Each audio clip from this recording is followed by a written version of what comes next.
Kiki Amalia ungkap anak pertamanya kebanjiran endorse.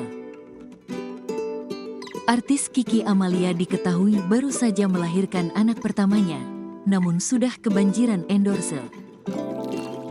Anak Kiki Amalia yakni Aleesya Putri Kesalia tersebut sudah kebanjiran tawaran untuk endorsement. Terlebih, Kiki Amalia sudah membuatkan Instagram pribadi untuk putri sulungnya itu. Sudah ada Instagram. Alhamdulillah sudah banyak yang minta endorse, kata Kiki Amalia saat ditemui di kawasan Kapten P. Tendean, Jakarta Selatan. Wanita berusia 42 tahun tersebut mengatakan kebanjiran endorsement itu merupakan buah rezeki anaknya. Memang milik anak ada aja. Dari dalam perut sudah banyak yang endorse, jadi alhamdulillah bersyukur banget.